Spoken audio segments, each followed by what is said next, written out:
The diplomatic atmosphere between Russia and the North Atlantic Treaty Organization has deteriorated rapidly, following a stark declaration from Russia's ambassador to France, Alexey Meshkov, who explicitly stated that any NATO attempt to shoot down Russian military aircraft would be interpreted by Moscow as an act of war.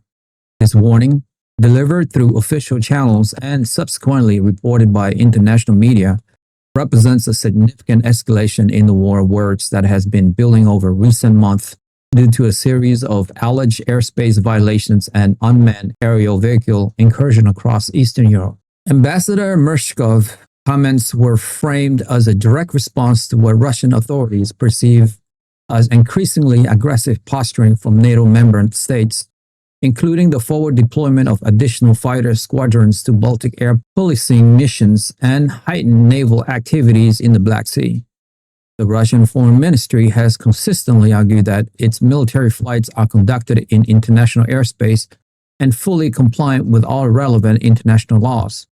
characterizing NATO's concerns as a deliberate attempt to create a pretext for further alliance expansion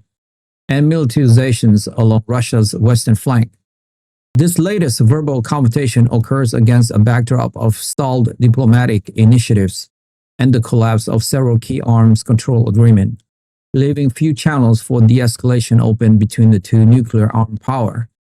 European security analysts have noted that the language used by Ambassador Meshkov mirrors terminology previously employed in Russian military doctrine regarding red lines and thresholds for armed conflict, raising concerns that a simple miscalculation or miscommunication during an aerial intercept could spiral into a broader military confrontation. According to a Bloomberg report dated September 25, senior European diplomats from the United Kingdom, France, and Germany conducted a high-stakes meeting with Russian officials in Moscow earlier this week, during which they delivered a blunt warning that NATO is prepared to respond with force to any further violations of Allied airspace. The diplomats reportedly informed their Russian counterparts that the alliance will now consider authorizing the shooting down of Russian planes that intentionally breach NATO borders, a policy shift that marks a departure from previous protocols which emphasize identification, escorting, and warning shots. This diplomatic demarche was specifically triggered by an incident last week where multiple Russian fighter jets, identified as MiG-31 Foxhound, crossed into Estonian airspace over the Gulf of Finland without filing flight plans, activating transponders, or responding to hails from Estonian air traffic control. The European officials concluded that the incursion was a deliberate and coordinated provocation designed to test NATO's response time and resolve. An assessment based on the flight path, durations, and the type of aircraft involved. A German official speaking on condition of anonymity confirmed that the ambassadors conveyed a unified message that these violations must cease immediately to avoid a potentially catastrophic military incident. The meeting, which was described as tense and unproductive, highlights the profound lack of trust between Moscow's and Western capitals, with both sides accusing the other of bad faith and reckless behavior that undermines regional stability. In the wake of the Moscow meeting, German Chancellor Friedrich Merz announced that he is in close coordination with the leaders of France, the United Kingdom, and Poland and fully support all measures necessary to defend NATO airspace, a statement that signals a robust and unified alliance stance. Chancellor Merz's office released a detailed communique emphasizing that while NATO remains a defensive alliance, it possesses both the legal authority and the military capability to protect the sovereignty of its member states, including through kinetic means if required. British Prime Minister Keir Starmer, in a simultaneous address to Parliament, affirmed the UK's commitment to Article 5 of the North Atlantic Treaty, stating that an attack on the airspace of one ally is an attack on all, and vowed that the Royal Air Force would continue its enhanced patrol over the Baltic region. French President Emmanuel Macron, known for his earlier calls for European strategic autonomy, echoed this sentiment, declaring that European security is indivisible and that France will not hesitate to contribute its advanced Rafale fighter jets to any NATO air policing mission deemed necessary. This show of unity extends beyond a major European power, with small NATO members like Estonia, Latvia, and Lithuania publicly welcoming the firmer stance, having long argued that a more permissive approach to Russian aerial incursions only emboldened Moscow.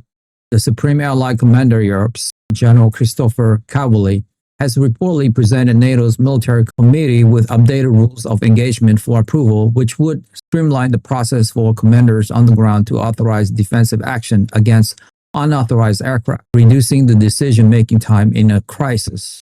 The Kremlin, for its part, has publicly dismissed the Bloomberg report detailing the NATO warning, with spokesman Dmitry Peskov stating on September 26 that Moscow does not wish to comment on what he termed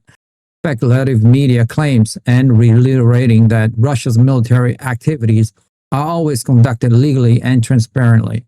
Behind the scene, however, Russian defense officials are understood to have placed air defense units in the Western Military District on heightened alert and have commenced large-scale Air Force exercise involving strategic bombers, patrols over the neutral waters of the Baltic and Barents Seas. Former President and senior security official Dmitry Medvedev, in a characteristically fiery social media post, warned that any attack on Russian aircraft would have severe and unavoidable consequences, implying the potential for nuclear responses according to Russia's stated doctrine. This hardening of positions on both sides has created a dangerous security dilemma, where defensive preparations by NATO are interpreted by Moscow as offensive threats, leading to counter-preparations that then validate NATO's initial concerns. The situation is further complicated by the ongoing conflict in Ukraine, where NATO members are providing military support to Kyiv, a fact that Russia consistently points to as evidence that a de facto state of war already exists. With direct diplomatic communication reduced to a minimum and military-to-military contact suspended since 2022, the risk of an accidental clash is now considered higher than at any point since the Cold War, prompting urgent behind-the-scene efforts by neutral countries like Switzerland and Turkey to facilitate dialogue and establish emergency hotlines. If you have made it this far, congratulations, you have unlocked the truth. I want to ask you a quick question. With Russia explicitly warning that shooting down its plane would be an act of war, and NATO announcing it is ready to do precisely that, do you see a never-ending conventional war, or a shift of Russia ending the conventional war going to nuclear war, World War III? Join the debate. We want to hear your insightful opinion on where this is all heading in our community. Share your analysis and opinion in the comments below. Like the video and most importantly, subscribe. I'll see you in the next one.